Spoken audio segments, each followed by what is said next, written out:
On July 31st, Trumpets is thrilled to have Roy Meriwether perform here. He will be here in trio, and with whom will you be playing, Roy?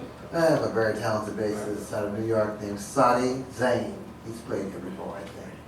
And also Dave Stillman, who lives here in his He's wife. one of our locals. Yeah, she's Yeah. a local singer. And I've been knowing Dave Stillman for a number of years. And he's a good man and very talented musician. They both are bass. Dave Stillman drums and Sadi Zane on bass. And your instrument of choice is the piano. Do you play any other instruments? Or have you ever?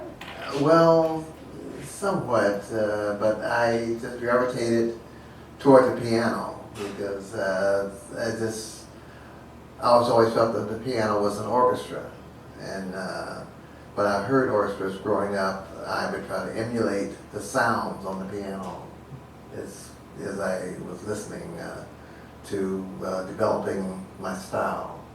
And people were saying today about the bigness of it. And I've been growing up and listening to stuff like 80-piece orchestras.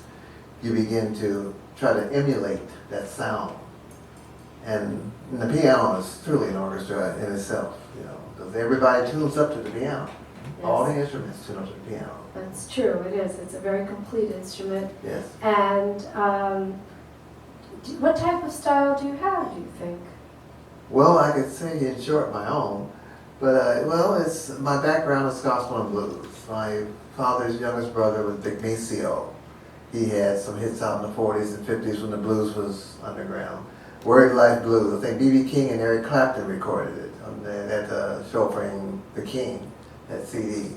Word Life Blues was his biggest hit, but he was a giant pianist. He was now called, he was the king of Chicago piano blues. This was in the mid-40s. And did he have an influence on your playing? Did you ever hear him play as a child? Well, when I was 4, he came through on his way to New Orleans. I'm from Dayton, Ohio, and he came through and he talked to my parents, and they introduced me, and I played for him, but we didn't talk.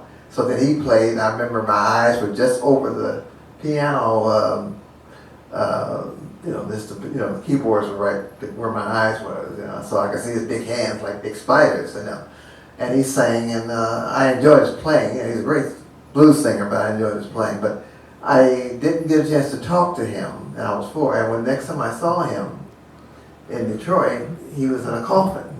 I was 7, and I was very sad because he was the only person I knew in the family that was into this type of business that I could talk to, but I never got to talk to him. Well, from what I understand, you're a child prodigy. I mean, I've heard some stories floating around that you started at a very, very young age, and you have some unusual things that you did as a child. Can you relate some of those to us? Well, I was 3 years old when I started playing. My first song was Jesus, Keep Me Near the Cross.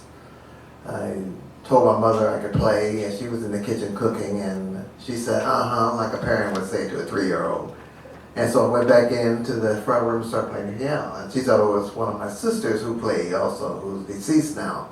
But she figured that she hadn't gotten home from school yet. So who could that be? So when she peeped around the corner, she saw me playing Near the Cross.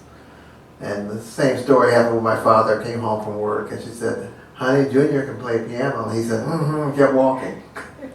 To go up the stairs, to go, because he's got, so she told me to go play. And he heard me on his way up the steps, and he stopped and just turned around and just sat down. But then you went on the road, didn't you?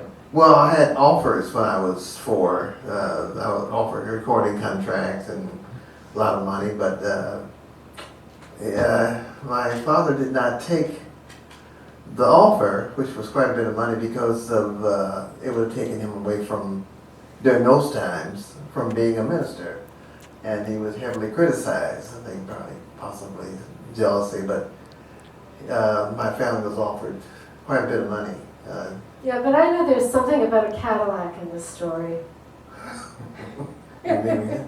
Yeah, I paid down payment on my family's first Cadillac when I was 4. I think that's pretty admirable. And you had good taste in those days, right? Well, you set the stakes high.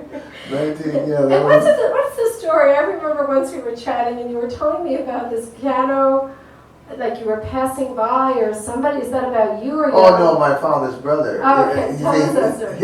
His story is more incredible than mine because down south, it's early 1903, 4, or 5.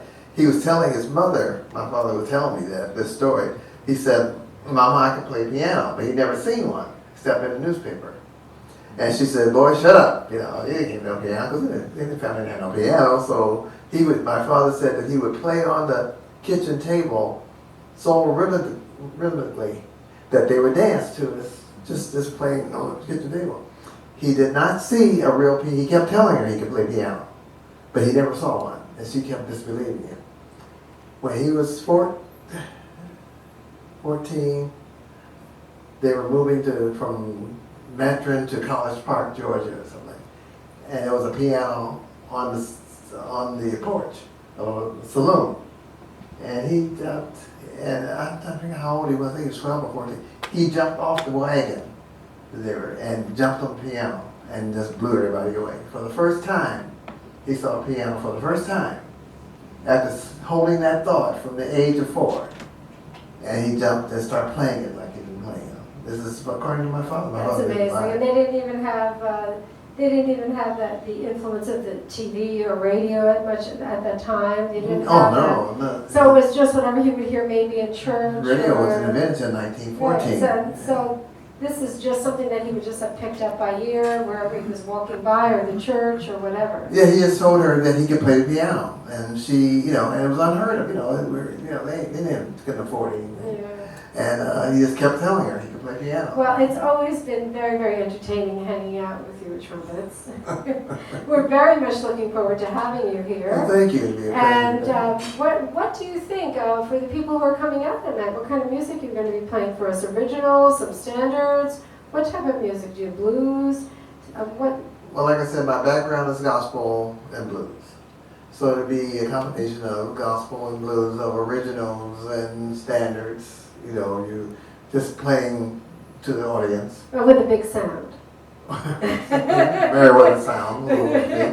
But so you play, what it consists of the artists, of the taste of songs that you like, that you grew up listening to, and along with things that you've written, and try to distribute them properly so that they can understand when they hear an arrangement, to hear what you do with an arrangement. They can hear your style by knowing the melodies you're playing, and then when you go into an original, they've heard your style, so they can kind of follow you into that. So you try to work the crowd as best as you can.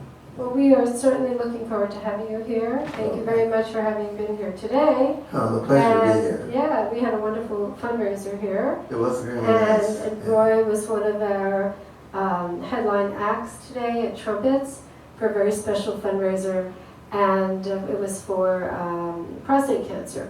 And all of us have someone in our family or someone who's been affected by that, and we had wonderful musicians who devoted and dedicated their time for this. So thank you for taking time out of your busy schedule to be here, and we are certainly looking forward to having you here on July 31st. 2 shows, 8 p.m. and 10 p.m. Thank you very much. Thank you. You're welcome.